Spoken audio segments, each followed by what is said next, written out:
Haleluya, selamat pagi Bapak Ibu yang diberkati Tuhan. Pada pagi hari ini kita kembali belajar kebenaran firman Tuhan. Kita buka Alkitab kita dalam Yesaya pasal 28 ayatnya yang ke-5 dan yang ke-6. Pada waktu itu Tuhan semesta alam akan menjadi mahkota, kepermaian dan perhiasan kepala yang indah-indah bagi sisa umatnya, akan menjadi roh keadilan bagi orang yang duduk mengadili, dan menjadi roh kepahlawanan bagi orang yang memukul mundur peperangan ke arah pintu gerbang. Saudaraku yang dikasihi dalam Tuhan Yesus Kristus, Yesaya pasal 28 ayat 1 sampai 6 ini adalah berbicara tentang mengenai situasi yang terjadi di Israel Utara sebelum bangsa ini dibuang ke Asur. Saudara yang kekasih dalam Tuhan Yesus Kristus, di mana pada waktu itu para pemimpin Israel, yaitu mereka pemimpin bangsa atau pemimpin secara politik dan pemimpin agama waktu itu, mereka bertindak kepentingan mereka sendiri, atau perilaku mereka sangat korupsi, di mana mereka sebagai pemimpin politik, sebagai pemimpin agama, mereka hanya mementingkan dirinya sendiri. Saudara yang kasih, akibat yang terjadi kesenjangan sosial, si kaya dan si miskin, saudara. Yang kaya semakin kaya, tetapi yang miskin semakin miskin. Itulah akibat daripada para pemimpin, para politik dan pemimpin agama waktu itu. Mereka sekongkol, saudaraku yang dikasih. Mereka bermufakat bagaimana mereka memimpin sebuah bangsa Israel, yaitu Israel Utara, untuk mendapatkan keuntungan pribadi, saudaraku yang dikasih, dengan cara korupsi, saudara. Nah, dengan keuntungan seperti itu, sehingga mengakibatkan bahwa ada yang kaya semakin kaya, tetapi ada yang miskin semakin miskin. Saudaraku yang kekasih di dalam Tuhan, secara ekonomi Israel memang kelihatan makmur. Secara ekonomi memang mereka kelihatannya berhasil atau makmur. Tetapi saudaraku yang kekasih dalam Tuhan, kemajuan itu hanya dinikmati segelintir orang saja. Antaranya para imam di kota atau pemimpin agama. Terus kaum bangsawan. Kaum bangsawan ini adalah kaum orang yang kaya, orang yang punya harta banyak. Lalu pemilik tanah. Mereka ini sekongkol, saudaraku, memimpin bangsa Israel Utara, sehingga mereka mendapatkan keuntungan dari kekuasaan mereka sebagai kepemimpinan mereka di waktu itu. Saudara yang dikasih dalam Tuhan, para pemimpin agama, yaitu para imam waktu itu, mereka menyampaikan firman Tuhan atau mewartakan kebenaran firman Tuhan, bukan lagi mewartakan firman Tuhan yang murni atau memberitakan firman Tuhan yang sejati, tidak murni lagi, tetapi firman yang para imam sampaikan kepada orang-orang waktu itu, kepada bangsawan, hanya untuk menyenangkan hati mereka. Tujuannya apa, saudara? Para imam ini menyampaikan firman Tuhan yang tidak murni, supaya para imam ini pun nantinya bisa mendukung para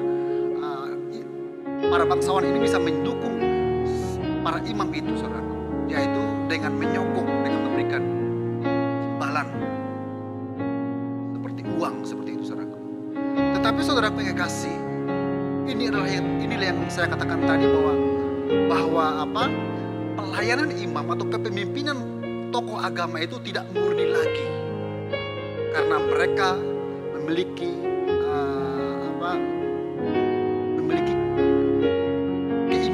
sendiri atau punya apa? Mereka ada maunya, saudaraku yang kasih. Ini adalah sesuatu kepemimpinan yang sangat jahat, di mana mereka memimpin hanya untuk memimpin kepentingannya sendiri, saudaraku yang kasih. Tindakan korupsi ini dilihat oleh Nabi Yesaya. Sehingga apa? Yesaya menyampaikan berita celaka kepada umat waktu itu, bahwa akan terjadi celaka, bahwa akan terjadi murka Tuhan akan terjadi bagi bangsa Israel. Saudaraku, kita mengetahui bagaimana runutan sejarah Israel di kala itu karena dosa-dosa yang mereka perbuat, dosa-dosa yang mereka lakukan, yang dimana mereka mengabaikan setiap kebenaran firman Tuhan. Seperti tokoh agama tadi, para imam, mereka menyampaikan firman Tuhan tidak murni lagi. Mereka menyampaikan firman hanya untuk menyenangkan para bangsawan, orang-orang kaya, dengan tujuan supaya orang kaya itu bisa memberikan imbalan kepada para imam itu. Akibatnya apa, saudaraku? Tuhan murka dan bangsa Israel dibuang, ditawan di Babel, saudaraku, sekitar tahun 722 Masehi, saudaraku. Begitu mengerikannya, saudaraku yang kasih, orang-orang khususnya para pemimpin agama yang bermain mata dengan pemimpin-pemimpin dunia, khususnya para politikus di waktu itu, saudara. Kalau kita bermain mata dengan dunia, saudaraku, kita kompromi, maka akibatnya adalah sangat mengerikan. Saudaraku yang kasih dalam Tuhan, ini adalah sebuah bentuk keadilan Tuhan kepada kita semua, kepada umat Israel waktu itu. Bahwa sekalipun bangsa Israel adalah umat pilihan Tuhan, namun Tuhan tidak pernah membela yang salah, saudaraku, yang membelot daripada kebenaran firman Tuhan. Tuhan akan menghukum, inilah bentuk keadilan Tuhan. Tetapi saudaraku yang kasih, Tuhan juga adalah Tuhan yang penuh dengan kasih. Artinya ya, Tuhan yang penuh dengan keadilan ini, saudaraku, bahwa siapapun yang melakukan sebuah pelanggaran, dia akan mendapatkan ganjarannya. Tetapi orang-orang yang taat, yang melakukan kebenaran firman Tuhan, itu juga akan mendapatkan ganjaran kebaikan daripada Tuhan. Saudaraku yang kasih dalam Tuhan Yesus, ini adalah menjadi sebuah perenungan bagi kita sebagai orang-orang percaya. Bagaimana kita sebagai orang percaya dalam mengiring Tuhan, dalam melayani Tuhan, dalam melakukan apa yang Tuhan kehendaki dalam kehidupan kita. Apakah kita mau bermain mata dengan dunia? Apakah kita mau kompromi dengan dunia ini, saudaraku? Memang dunia itu selalu menarik, selalu menawarkan sesuatu yang menyenangkan, saudaraku yang kekasih. Tetapi saudaraku, sesuatu yang menyenangkan itu belum tentu berkenan di hadapan Tuhan. Seperti bangsa Israel, mereka terlena dan akibatnya mereka dibuang di Mesir, di Babel selama 70 tahun, saudara. Begitu mengerikan. Saudara yang kasih dalam Tuhan, sebagai anak Tuhan, mari kita lakukan apa yang menjadi kehendak Tuhan. Jangan seperti para pemimpin tokoh agama di waktu itu. Mereka menyampaikan firman Tuhan, memberitakan firman Tuhan hanya untuk memuaskan keinginan daging. Tapi kita sebagai anak Tuhan, sebagai hamba-hamba Tuhan, sebagai pelayan-pelayan Tuhan, mari kita lakukan yang terbaik untuk Tuhan. Tuhan tidak pernah melihat siapa yang terhebat, saudaraku yang kasih, di atas altar, siapa yang paling bagus. Tidak seperti itu. Tuhan melihat kemurnian iman kita, kemurnian motivasi kita dalam kita melayani Tuhan, dalam kita mengiring Tuhan.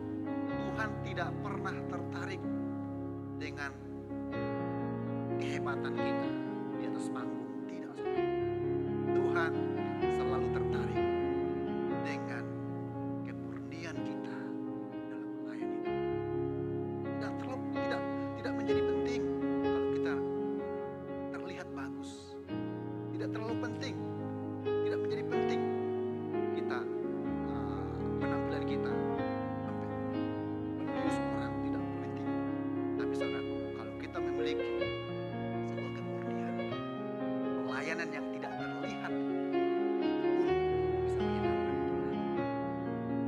firman Tuhan, saudara yang kekasih dalam Tuhan Yesus Kristus, mari kita melihat diri kita. Mungkin selama ini kita sudah melenceng daripada kebenaran firman Tuhan, sudah keluar daripada jalur kebenaran firman Tuhan yang murni. Baik kita telah melayani Tuhan, baik kita telah mengiring Tuhan. Mari kita mau bertobat, saudara yang kekasih. Masih ada waktu, masih ada kesempatan, karena Tuhan mengasihi orang-orang yang selalu menyadari kesalahannya.